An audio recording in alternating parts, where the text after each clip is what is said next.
In 1929, years of booming prosperity ended in catastrophe. It was the biggest stock market crash since records began. It is impossible to underestimate the shock, a sense of stunned disbelief. First-time investors borrowed huge amounts of money to speculate on the market.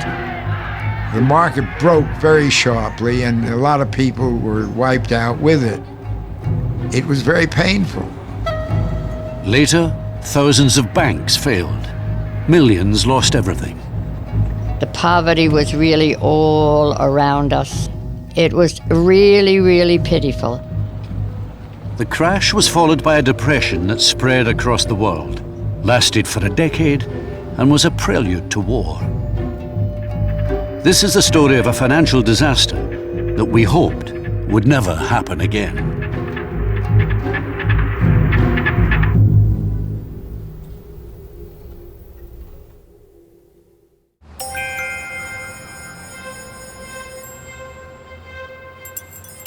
Wednesday, 23rd of October, 1929.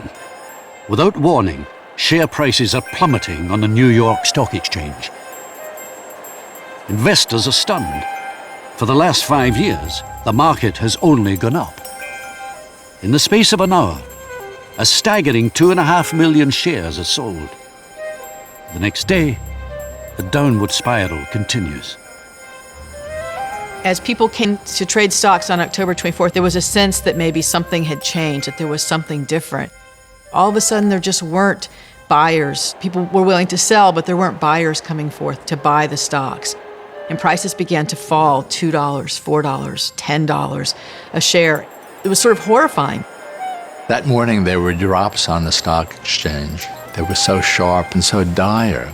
Stocks suddenly dropping 10, 20, 30 points at a time, that it's said that there were shrieks and gasps in the gallery of the New York Stock Exchange. People are stunned by what is happening and terrified. Thousands of people begin to gather outside the stock market. 10,000 people. They fill the streets from Broadway to the East River. People wanted to know what was going on. They went there. These huge crowds gathered around the stock exchange, around the statues and on the stairs, waiting to get any kind of news they could as people came out of the exchange. They could hear voices. They could actually hear the shouting and yelling as people were buying and selling. But they didn't know what was going on, and so they gathered and they stayed there to find out. Few of the thousands waiting in the crowd appreciated the scale of the disaster that was about to unfold. Nor could they imagine that over the next 5 days, a financial catastrophe would sweep away the foundations of America's prosperity.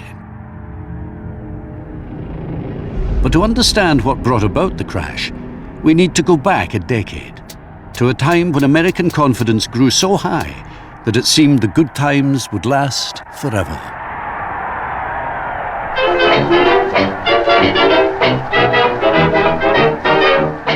In 1919, the US had emerged victorious from World War I. A mood of optimism was in the air. Britain and its European allies were exhausted financially from the war. But the US economy was thriving, and the world danced to the American tune. The uncertainties were over.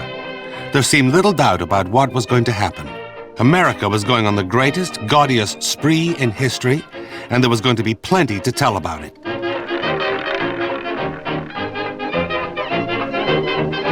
In the 1920s, everyday life was changing. Electrification transformed America. Towns were hooked up to the grid. New technologies emerged. Airplanes, radios, domestic goods that had started life as luxuries now became necessities. The car industry also boomed as people flocked to buy one of the new Ford or Chrysler automobiles. An era of boundless prosperity seemed to have begun. This is the flowering of consumer culture and mass consumption on a scale never before seen. There is also heavy installment buying to encourage people to buy big-ticket consumer items so that they can buy those items on credit. This type of consumer credit was another innovation of the 1920s. For the first time, the idea of buy now, pay later hit the mainstream. And there's a kind of play culture that develops alongside this consumerism, which says, we believe now in instant gratification. Take care of the now. Don't worry about the future. Live for the moment. There was a whole ideology that we were in a new economic era, that it was the birthright of every self-respecting American to be rich.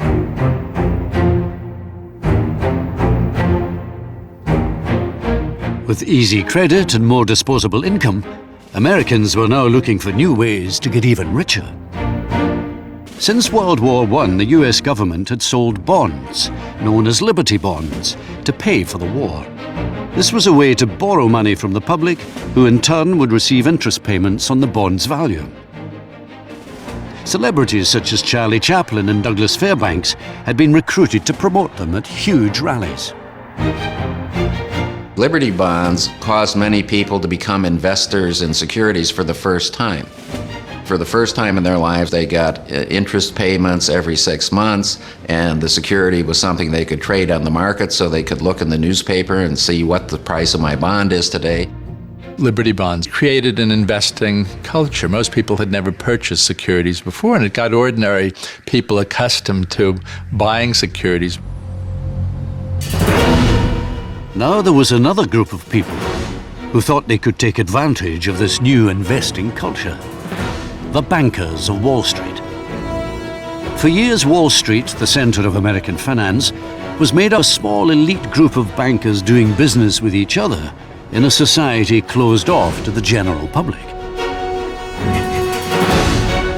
But one man saw an opportunity that would change the face of the financial world.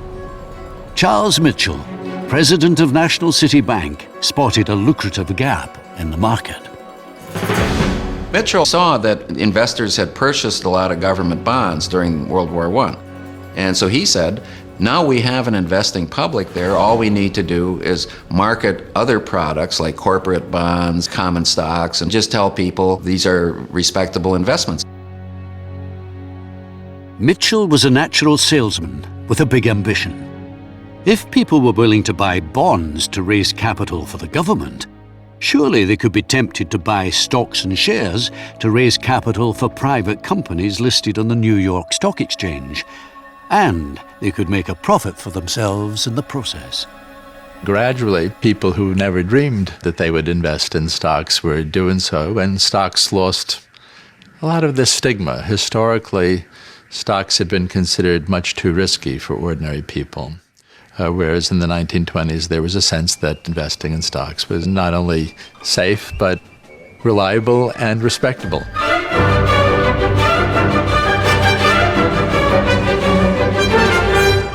The idea took off, and to exploit this lucrative new market, Mitchell opened brokerage offices all across the country, where people who had the money but not the investment know-how could speculate in stocks and shares. This speculative frenzy embraced all kinds of people, not just professionals. Ordinary people began participating as well in unprecedented numbers all across the country, not just New York City, but in cities and small towns all across America. People were in love with the stock market. Technology made it all possible. The latest share prices flashed from Wall Street could be printed out within minutes across America, using telegraphic ticker tape machines. You could find ticker tape in nightclubs, in railroad depots, in beauty parlors, on ocean liners. The market became a pervasive part of America's play culture in the 1920s. I eat, sleep, dream, talk stocks. The only way I believe to make money. It's exciting. I love it. $17,000 profit on $3,500 capital. Not bad. There were wild speculations in all kinds of securities. Movie company stocks, aeronautical stocks, all the auto company stocks. One of the hot stocks of the 1920s was Radio Corporation of America. It was a lot like today's Google. You know, it was cutting-edge technology. They had this idea that you could put radios in cars. Imagine that.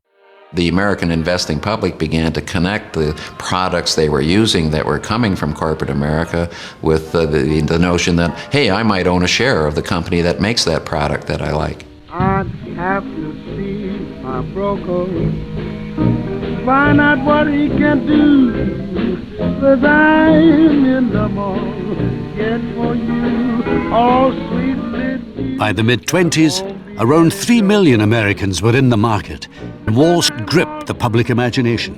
With tales of fortunes being made overnight, the idea of a great bull market, where shares only seemed to go up, took hold. Every popular magazine, every newspaper, every radio station was fascinated by what was going on in the stock market. People charted the activities of celebrities like Charlie Chaplin or Groucho Marx and were fascinated by what stocks they happened to be speculating in.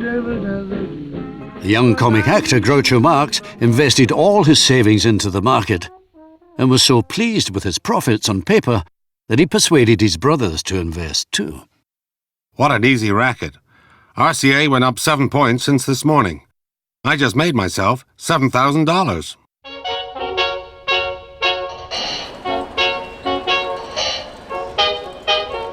But it wasn't just celebrities becoming speculators. The big Wall Street speculators were becoming celebrities themselves. They were thought of as creative, entrepreneurial, and bringing wealth to America. Joseph Kennedy, father of the future President Kennedy, was one of this new breed of shrewd financial superstar. People were fascinated because some of these men, like Joseph Kennedy, were ordinary folks. They were men from nowhere, and their rapid rise on the market was a kind of inspiration to ordinary folk that might even be possible for them someday. Stories circulated that anyone from bellboys to barbers could make easy money on the market. A shoeshine boy on Wall Street, Pat Bologna was one of those inspired by these tales of rags to riches. Everyone was going to make a fortune. If you lived in New York, the stock market was king. My father was probably about 17 or 18. On a daily basis, he would shine the shoes of the great men of America. People like Joseph Kennedy, executives like Mitchell. He would converse with them and became somewhat of an expert on things like the Federal Reserve and things that you wouldn't think that a shoeshine would be expert on. But he was talking to the great minds of Wall Street every day, all day. And so my father began to invest in the stock market. If the truth be told, I learned how to reading the stock pages. Because that was what my father did. I mean, we grew up with the stock market. There was the stock market for breakfast. There was the stock market for dinner when he came home. The stock market was the world.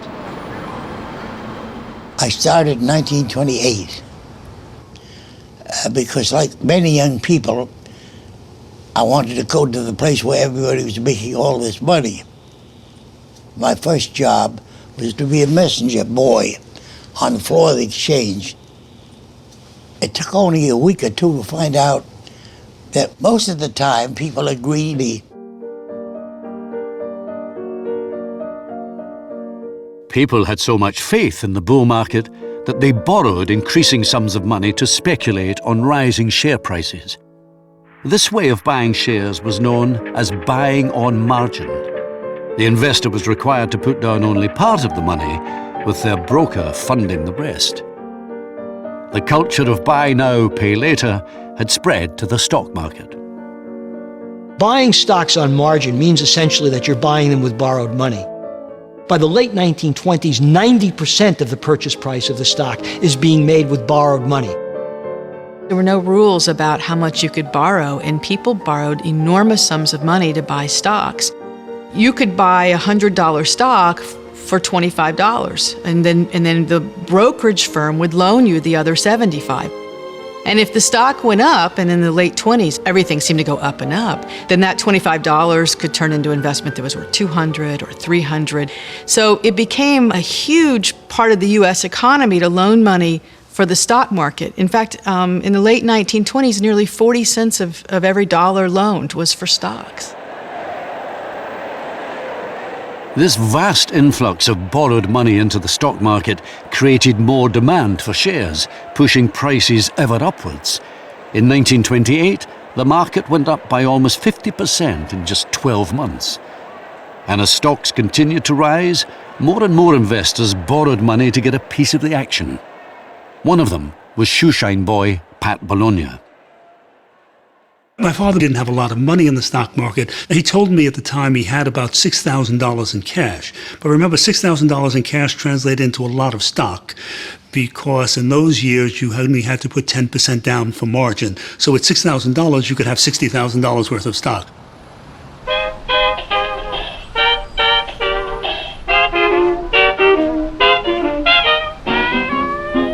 Wall Street was hungry for new punters.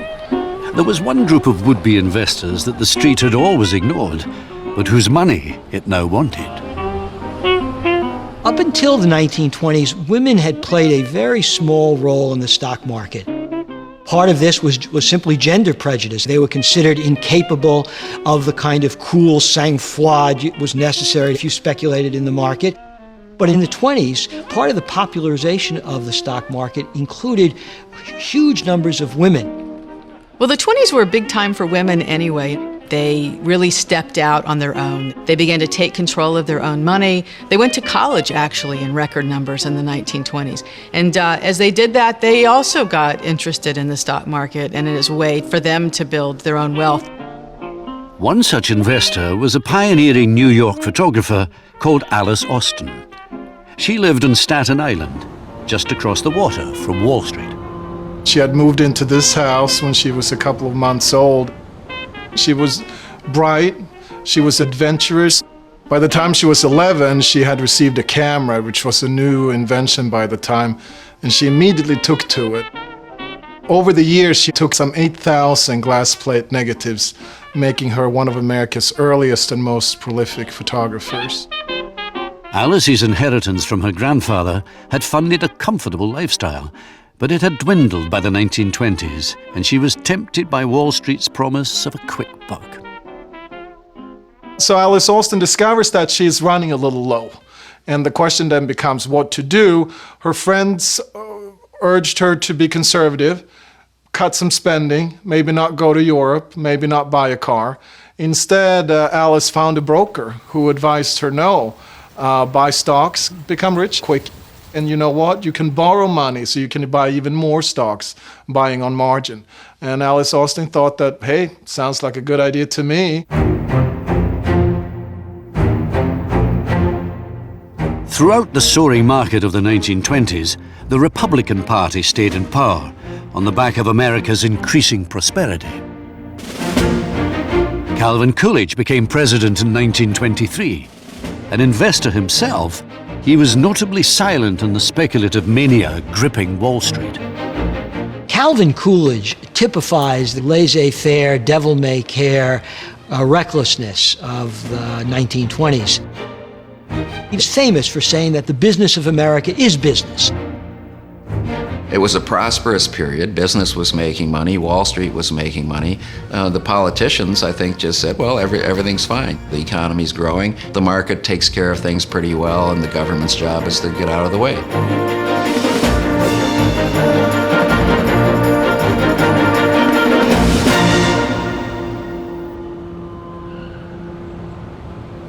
During the Coolidge presidency, Wall Street's power continued to grow unchecked.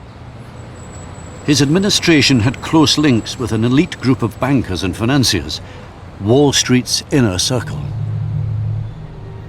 Their wealth and connections gave them immense influence over the government's financial policy.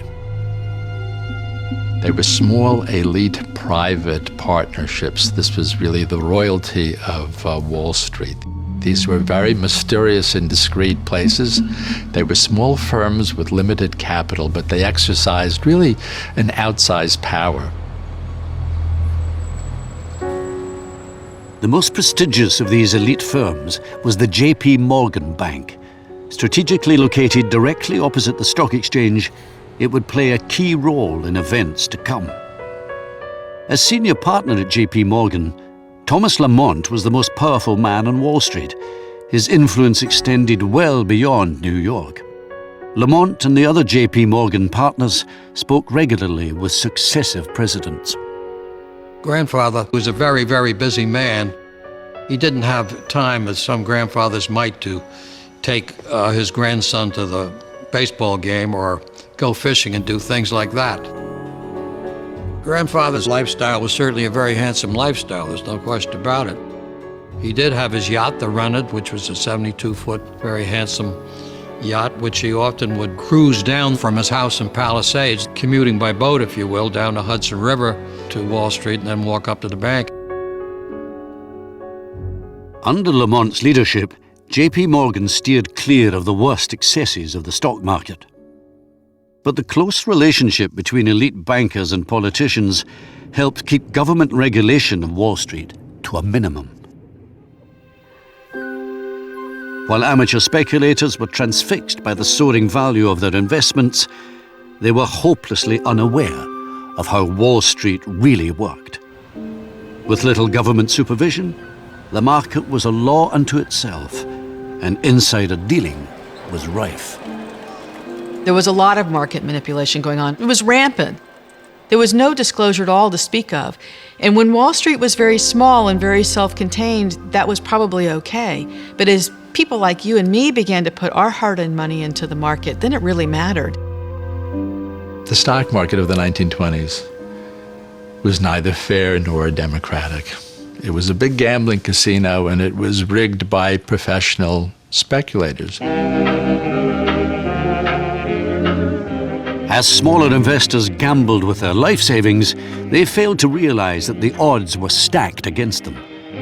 Men like Joseph Kennedy did not make their fortunes by simply picking the right stocks. The truth was that they were cashing in on the naivety of gullible newcomers. A bunch of sharp speculators would get together.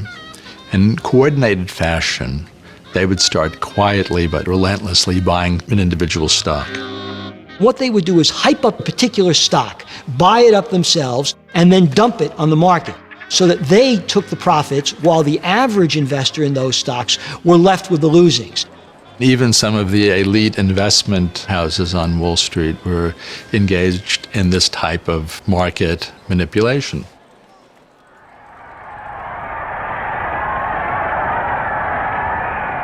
In March of 1929, a new Republican president, Herbert Hoover, was inaugurated. In his address, he reassured Americans. We have reached a higher degree of comfort and security than ever existed before in the history of the world. But behind the scenes, he was less confident. Hoover is actually skeptical about what's going on Wall Street and the economy generally. But he doesn't have the political courage of his convictions. And so when he becomes president, he does nothing to rein in this wild speculative fervor. He doesn't do anything to encourage the Federal Reserve or the Treasury to tighten up margin speculation in the stock market. In private, Hoover talked of an orgy of speculation, but like his predecessor Coolidge, he had no appetite for regulation of the marketplace. Yet Hoover was not alone in his fears that the stock market bubble might be about to burst. Days after the inauguration speech, a prominent and highly respected banker, Paul Warburg, broke ranks with the Wall Street aristocracy and issued a bleak warning. If orgies of unrestrained speculation are permitted to spread too far, the ultimate collapse is certain to bring about a general depression involving the entire country. My great-grandfather issued a warning in March of 1929. He actually used the word a depression, and he was shouted down. I think he was disregarded. He was, a party pooper. I mean, no, everything's fine. Everybody's making money and having a good time at the party. So when there's a good bull market going on, the person who says this might be getting overvalued, you better be careful, he's sort of dismissed. Smiling at me, nothing but little blue skies. Do I see? Do. Bluebird. Warburg's prediction fell on deaf ears. And between May and September 1929, 60 new companies were floated on the New York Stock Exchange, adding more than 100 million shares to the marketplace, fueling the investment bubble. You hear the same things in every bubble. This time is different. It's a different financial world. It's a new financial world. In fact, Groucho Marx went to his broker at some point and said, I just don't understand how these prices just keep going up. And the broker said to him, well, you just have to understand that it's a global economy now. And this was 1928, 1929. Gee, I think I've heard that sometime since then. Some professional speculators sensed that the market was overheating. The more astute got out during the summer. One day, apparently, Joe Kennedy, according to Joe Kennedy's later recollections, he said, if the shoeshine guy knows as much as I do about the stock market, maybe it's time for me to get out. In September, the market became increasingly volatile. Behind closed doors, President Hoover's unease was growing. Herbert Hoover did keep making inquiries among his Wall Street friends, asking if he should be concerned, and he received a memo from Thomas W. Lamont, who was the senior partner of J.P. Morgan and Company. Grandfather said in that letter, the market will correct itself, and there would not appear to be any need for any kind of government intervention in the market. Lamont reassured Hoover that there was absolutely no cause for concern, and the memo ended with the line, "The future appears brilliant."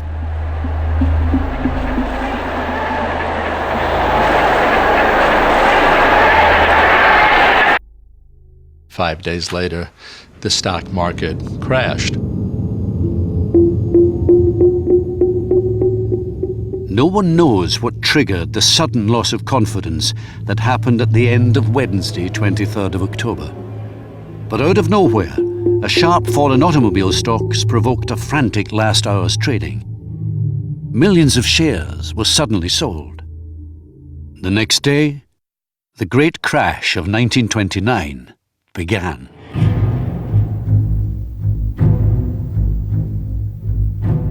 October 24th, 1929, Black Thursday, is often considered to be the beginning of the crash. There was really a tremendous drop which scared a lot of people. It is impossible to underestimate the shock, a sense of stunned disbelief. People panicked as the market just drops and drops and drops. Desperate for news, thousands gathered outside the stock exchange. Tremendous crowd standing there, very grimly staring ahead, men who had just been wiped out. City officials are so alarmed by this that they send 400 mounted police, fearing that there's going to be a kind of Bastille-like invasion of the stock exchange. And it's said that there was a strange murmur in the air, that there was a very, very strange kind of haunting sound, which must have been the cumulative voices of all of these people sharing their concerns. The popular reaction is one of, this can't be happening.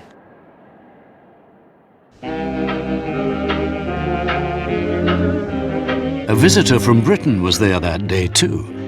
Winston Churchill had invested much of his own money in the US stock market and had decided to pay a visit. I happened to be walking down Wall Street at the worst moment of the panic, and a perfect stranger who recognized me invited me to enter the gallery of the stock exchange. I expected to see pandemonium, but the spectacle that met my eyes was one of surprising calm and orderliness.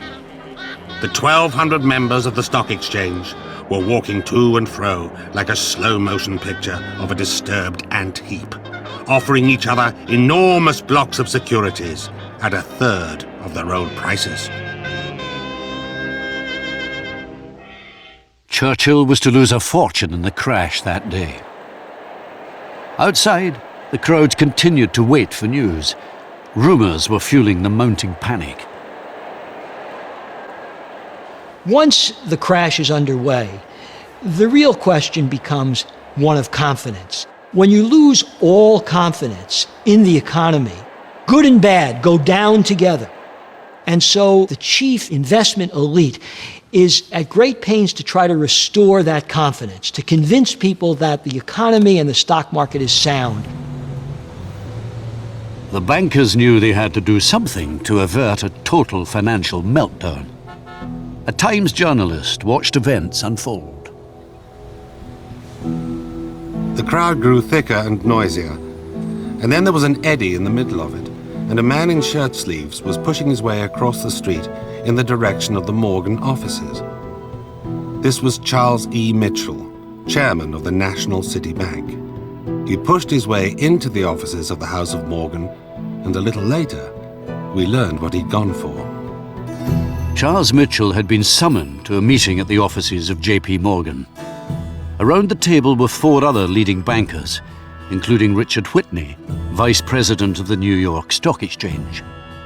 These were some of the wealthiest businessmen in America, representing around $6 billion in assets. Chairman was Thomas Lamont. I think it was a great shock to Grandfather. He did not foresee that anything like the great crash that took place would happen. Grandfather called a meeting at his office at 23 Wall Street of some of the leading bankers in town and figured out what they could do to support the stock market, which was plunging. What they came up with was a plan to put together a pool of $250 million. And those funds would be used to support a key list of stocks. At lunchtime, Richard Whitney marched across the street back to the trading floor of the stock exchange. With a huge injection of the bankers' cash, Whitney hoped to get the market moving again. Whitney parades over to the desk where U.S. Steel is being sold and buys 25,000 shares of U.S. Steel at a price well above what it was then selling for, and then makes a similar promenade to other blue chip stocks and makes a similar purchase. The idea being we will now restore everybody's confidence in the market. And other great financial titans of the time, including John D. Rockefeller, make similar purchases, hoping that this symbolic act will turn the tide. And it worked. Such was the magical power of the Whitney name and the Morgan name that stocks suddenly turned around and started to go up. By now, news of the meeting had leaked out, and journalists were desperate for information. Grandfather was meeting with a group of reporters who were assembled on Wall Street outside of his bank office. His style was always to stay calm and never say anything that would that would erode people's confidence in the stock market. Silver-haired Mr. Lamont received us with a manner so reassuring. It was like the man who comes on the stage of a burning theatre and urges everyone to keep perfectly cool, stating there is no cause for alarm. There has been a little distressed selling on the stock exchange, and we have held a meeting to discuss the situation. We have found that there are no houses in difficulty, and margins are being maintained satisfactorily. Grandfather and many others felt that the worst was over, but they were very, very wrong.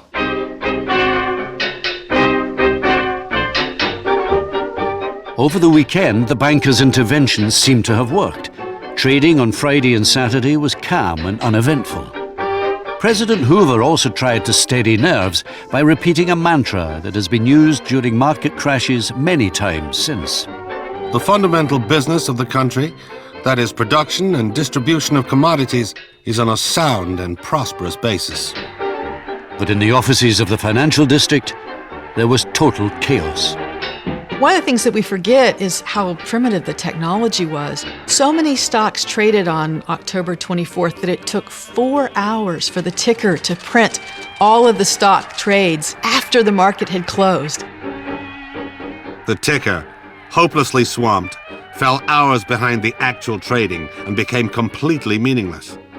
All night long, the lights blazed in the windows of the tall office buildings, where margin clerks and bookkeepers struggled with the desperate task of trying to clear one day's business before the next day began.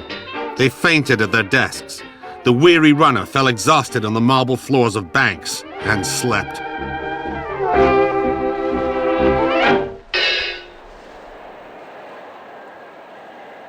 On Monday, with stock tickers running out of tape, panicking investors desperate for the latest share prices jammed the telephone lines between New York and other major cities. For the first time, many speculators were discovering the downside of easy credit and buying on margin. A fairly significant number of people who were buying stocks in the 1920s were buying it with borrowed money.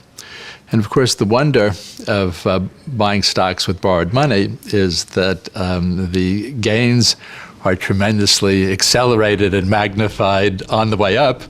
And then, of course, on the way down, the entire machinery is thrown into reverse and the losses are also magnified. All these people who had borrowed to buy stock now had to put up more collateral. And this was something that had not happened as the market had gone up and up. You've got $25 down for a $100 stock, but now if the stock has dropped. So what happened is the brokerages that had made all these loans got very concerned that the loans wouldn't be paid back. People got calls to bring in more cash or their stocks would be sold. Account needs $600. Unless this amount received before 1 p.m. Tuesday, we'll sell all securities in your account. Consider this notice to that effect. And that's a difficult thing to do. Some people didn't have additional cash to bring in, or they took them some time perhaps to do it, but the brokers were very uneasy. They couldn't wait. And so Monday, the market begins to fall even at a steeper rate than it fell on Thursday. In fact, this would turn out to be one of the very worst days ever in the history of the United States stock market. 1929, when the stock market crashed, I was a very young lady, just 7 years old. However, I do remember bits and pieces of that day very clearly in my memory. We didn't have many means of communication. And when something extraordinary happened, the papers would put out an extra, that's what it was called, an extra, for 2 cents.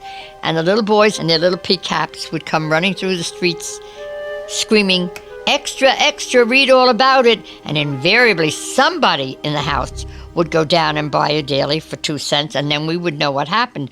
And that's how we found out about the crash. At the time, Vera was with a family friend, but news came that the friend's aunt had lost everything. The little lady was crying quietly. She was crying quietly and wringing her hands and walking from room to room to room. So that was my actual memory of that day.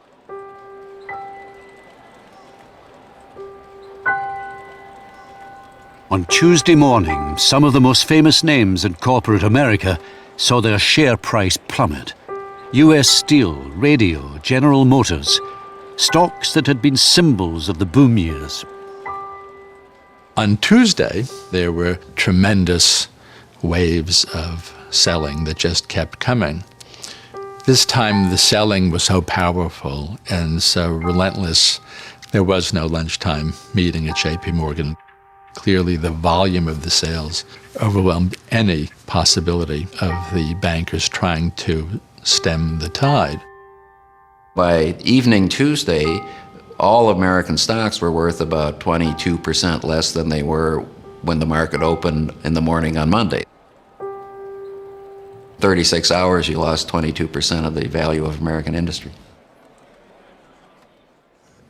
Hoover was president, and he and Andrew Mellon, the Secretary of the Treasury, were way to the right and felt that it was not the government's job to interfere with this. They believed in pure, unfettered capitalism, and so they did very little or nothing to alleviate the crash.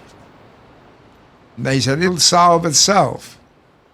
The market broke very sharply, and a lot of people were wiped out with it. It was very painful. Almost everybody lost money, as has happened now. Oh, the market's not so good today. Your stocks look kinda sick. In fact, they all drop down a point each time the tickers tick. It's estimated that by the end of these 5 days trading, $25 billion worth of personal wealth had simply disappeared. The stock market continues to sag without end. Have orders in to sell everything. I figure I'll have about 500 left if I'm lucky. A humble ending to a potential profit not 4 months ago of nearly 100,000. At least, I say to myself, I lost all in the greatest panic in history. I was very lucky. I never lost my job. I did get a cut in salary. Fortunately, my employers were wealthy people. And when they told me about this, they said, why are you smiling? I said, I thought you were going to fire me. Those who could afford to faced their losses with black humor. I am one of the lambs that Wall Street has shorn.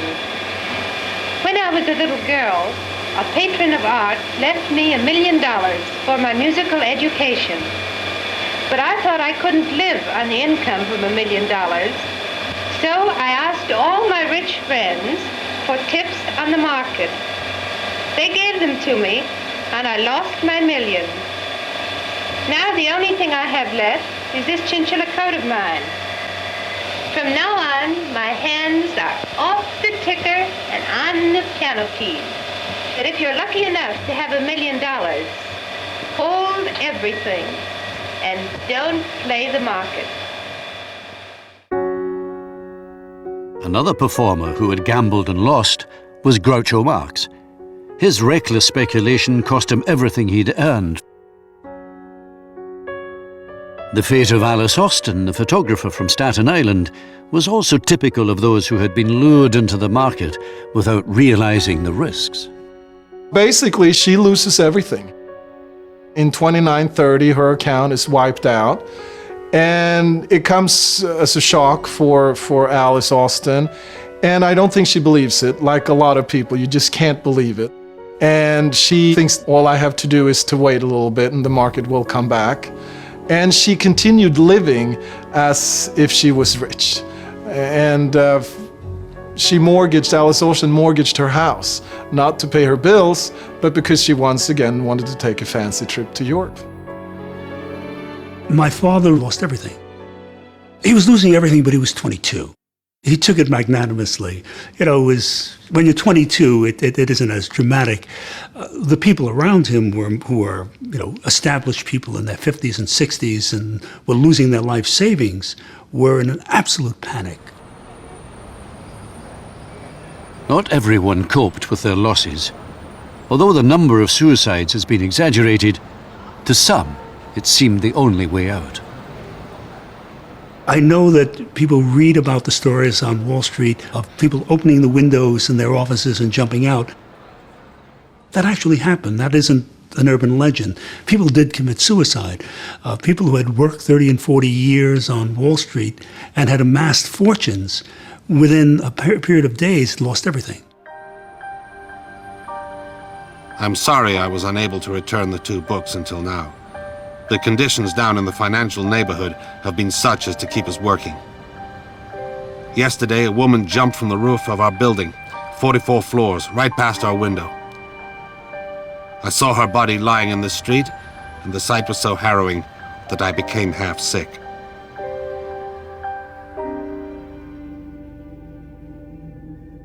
The effects of the catastrophic crash on Wall Street rippled out across America. Even those who had never owned shares and who had never benefited from the stock market boom became victims too. The crash had undermined Americans' faith in their fragile banking system, made up of thousands of small-town banks that lacked the size or reputation to convince customers that their money was safe. As confidence in the economy sank further, a domino effect began. In 1931, over 2,000 banks failed.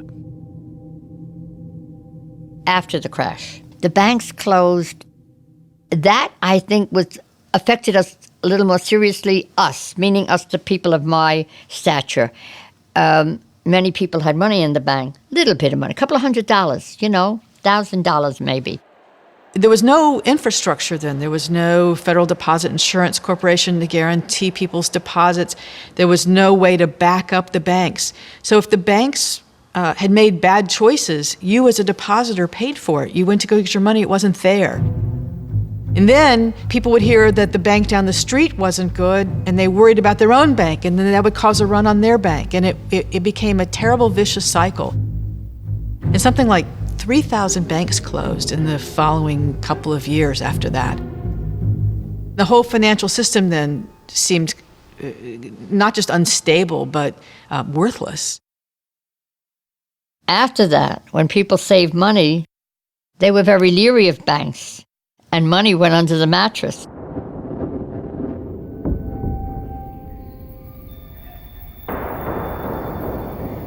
The stock market crash in 1929 did not create the Great Depression, but it did start a sequence of events that eventually culminated with the Great Depression. Well, you know, some of this is going to sound sort of familiar. The banks were loaning money for the stock market, the companies were loaning money, the brokerages were loaning money, and when those prices fell, all that money just disappeared. Almost immediately, companies began to feel the pinch of not having the capital and of having lost money, and they began to lay off people, to let people go, to shut down production. There were mass bankruptcies. There was a liquidity crisis of exactly the same kind we have today. That is to say, all kinds of businesses could no longer get loans to keep themselves afloat, even if those businesses were entirely solvent. They couldn't get the kind of short-term commercial credit to pay their workers, to buy new inventory, to pay their suppliers. And so they began going bankrupt. And as they went bankrupt, they laid people off. And as they laid people off, demand fell. And this is what does traumatic damage to the whole society, so traumatic that it's second only to the Civil War in American memory as a tragic moment in American history. My father had a modest-sized insurance brokerage agency. One night at dinner, my father said that he had to fire an employee. And I very cavalierly said, well, he'll be able to get a job, won't he? And my father said, no. He's an older man who isn't very capable, and I don't think he can. And at that point, my father burst into tears. It was the first time I had ever seen my father cry.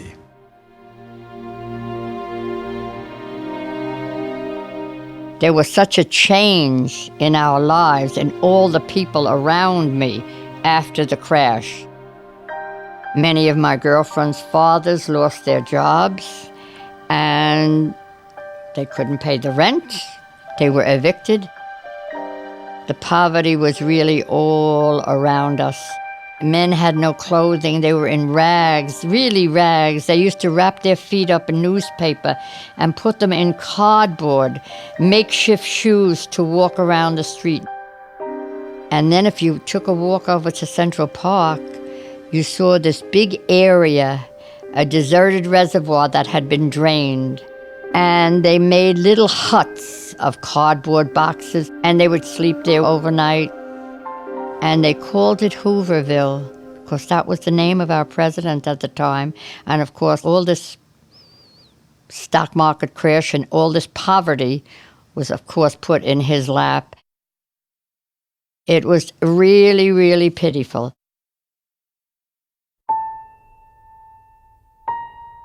Like many others, the photographer Alice Austen struggled to keep up mortgage payments as the Great Depression took hold. A few years into the Depression, Alice Austen runs out of money. There is nothing left. She's out of her house. They take her to a poorhouse, and it's a poorhouse out of a Dickens novel, and she lingers there for a couple of years. Miraculously, her photographs are discovered. A few of her photos are sold to Time and Life magazine, and that earns her enough money to move out of the poorhouse and into a decent retirement home. In a sense, her photographs come to her rescue and take her out of poverty and into a year or two of decent living. Paul Warburg, who so accurately predicted the crash and the depression, saved the bank he ran from disaster by getting out of the market in time. But it was of little consolation to him. My great-grandfather probably never really recovered his own personal equilibrium after the crash. To be called the Cassandra of Wall Street, I think was very painful for him. And if we all remember Cassandra, she couldn't just see the future, she was also doomed to be disregarded. And I think it caused him to go into a depression of his own. I'm not sure that he ever would have said, "I told you so." I think he felt that it was really tragic, that this worldwide depression could have been averted or headed off, or at least it didn't have to crash so hard. And I think it probably led to his early death. When he died, it was the last year of Hoover's presidency, and there was no end in sight.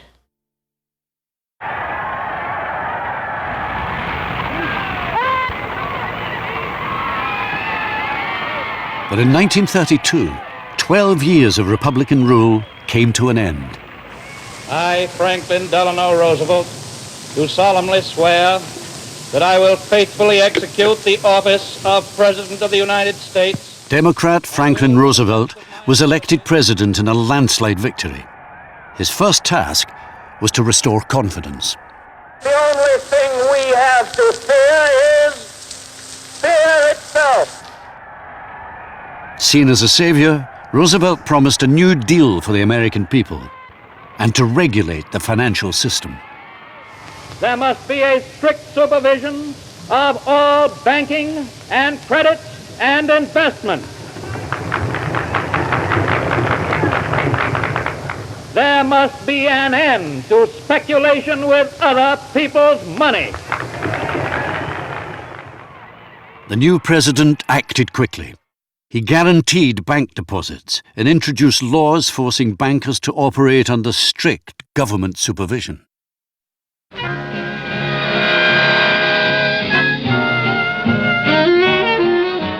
An investigation into the crash was launched by the Senate Banking Committee. It would last more than 3 years, and the 10,000 pages of testimony blackened the reputation of Wall Street. The committee's ambitious lawyer, Ferdinand Pecora, challenged the banking elite to account for their behavior. He calls these bankers to testify. And what does he learn? He learns that Charlie Mitchell of National City Corp had sold stock to his wife to avoid taxes. Richard Whitney, who had so boldly bought stock on Black Thursday, lost money of his own and began borrowing from his brother. And then when that didn't work, he began stealing from customers. He ended up in jail doing time. The most prestigious bank in America, J.P. Morgan, was also found to be far from blameless. The hearings uncovered evidence of a list that offered preferential deals on stocks to friends in high places, including a former president. Not only Morgan partners and Morgan family members, but also prominent corporate executives and even some politicians. Calvin Coolidge was on the preferred stock list, for example.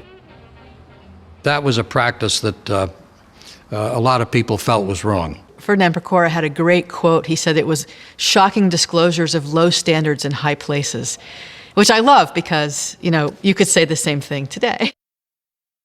In response to public outrage at the bankers' dirty dealings, President Roosevelt set up the Securities and Exchange Commission.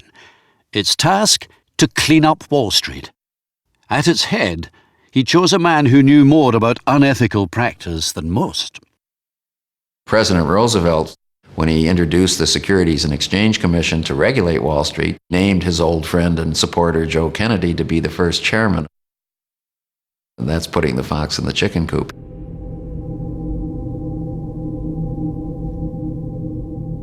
Although Roosevelt restored confidence in the banking system, the Great Depression would last until the outbreak of World War II. Then, as now, the globalized economy meant that the crash and subsequent depression rippled out across the world. In Britain, there was a slump in manufacturing, and millions lost their jobs. Germany, still suffering from defeat in the First World War, was hit even harder. So many people had their life savings destroyed during the Great Depression that it created in many countries a desire for some authoritarian government that would save them, that would rescue the economy. No doubt the crash and the Depression strengthened anti-capitalist movements. The communists had taken over in Russia, and there were rising fascist movements. Mussolini was already in power in Italy, and Hitler's political base was growing in Germany. And when American-style free market capitalism suffered from this Wall Street crash followed by a depression, it just strengthened those people who wanted to say, there's a better way. While communism and fascism prospered, many nations put up barriers to prevent free trade and turned inwards in an attempt to save their economies. Economic nationalism led to trade wars and later, World War.